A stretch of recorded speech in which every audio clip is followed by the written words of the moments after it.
Hi friends, welcome back to Pallavi's yummy kitchen.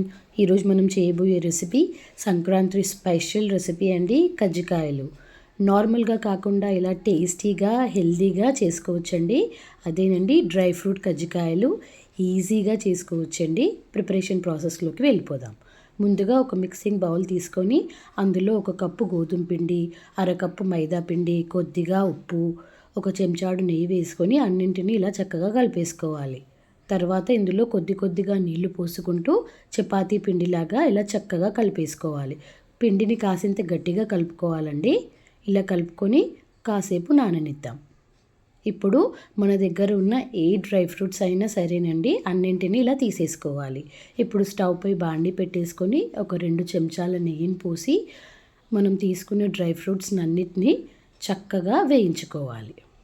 చిన్న మంటపై బంగారు రంగు వచ్చే వరకు వేయించాలి. డ్రై ఫ్రూట్స్ ఎంత చక్కగా వేగితే కజ్జికాయల రుచి అంత బాగా వస్తుందండి.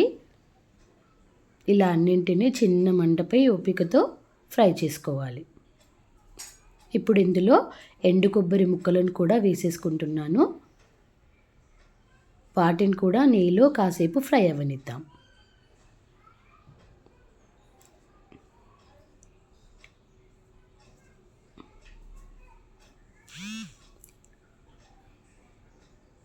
ఇలా అన్నీ ఫ్రై అయిపోయాక స్టవ్ కట్టేసుకొని చల్లారనిద్దాం.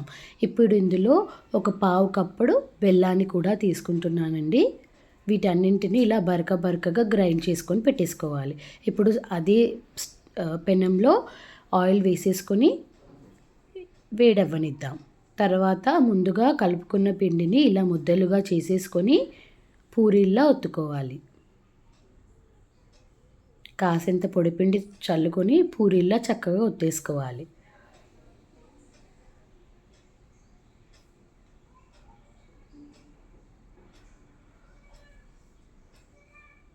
ఈ సైజు ఒత్తుకున్నాక ఇప్పుడు ఇందులో ముందుగా గ్రైండ్ చేసి పెట్టుకున్న డ్రై ఫ్రూట్ స్టఫింగ్ని కూడా పెట్టేసుకోవాలి.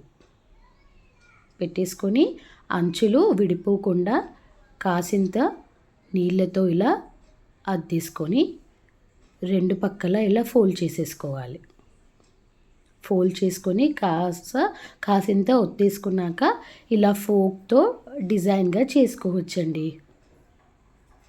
కజ్జికాయల పీట లేకుండా కూడా కజ్జికాయలు ఎంతో సులువుగా చేసుకోవచ్చు. చూశారు కదండి ఎంత బాగా వచ్చాయో. ఇంకొకటి చేసి చూపిస్తాను. ఇలా కార్నర్స్ అన్నిటిని ఇలా చక్కగా ప్రెస్ చేసుకొని ఫోక్తో డిజైన్ పెట్టేసుకోవాలండి.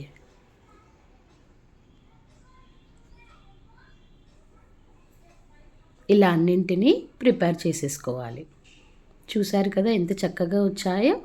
ఇప్పుడు వేడి నూనెలో చిన్న మంటపై చక్కగా వేయించుకోవాలి. పెద్ద మంట పెట్టేస్తే బయట మాడిపోతుందండి, లోపల చక్కగా ఉడకదు, మెత్తగా అయిపోతాయండి. అందుకని చిన్న మంటపై చక్కగా వేయించుకోవాలి. ఇలా బంగారు రంగు వచ్చే వరకు చక్కగా వేయించేసేసుకోవాలి. ఇలా అన్నీ వేగిపోయాక ఇప్పుడు ఒక ప్లేట్లోకి తీసేసుకుందాం.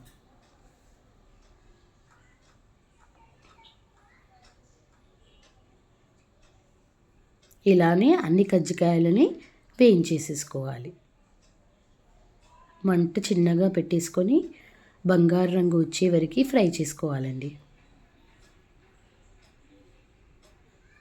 చూశారు కదండి ఎంత సింపుల్. కజ్జికాయలు ప్రిపేర్ చేసుకోవడం చాలా టేస్టీగా ఉంటాయండి. రొటీన్గా ప్రిపేర్ చేసే బదులు ఇలా వెరైటీగా డ్రై ఫ్రూట్స్తో ప్రిపేర్ చేస్తే పిల్లలకు కూడా హెల్తీయే, టేస్ట్ కూడా సూపర్గా ఉంటుంది. ఇంకెందుకండి ఆలస్యం, ఈ రెసిపీ మీరు కూడా ట్రై చేసి టేస్ట్ ఎలా వచ్చిందో నాకు చెప్పండి.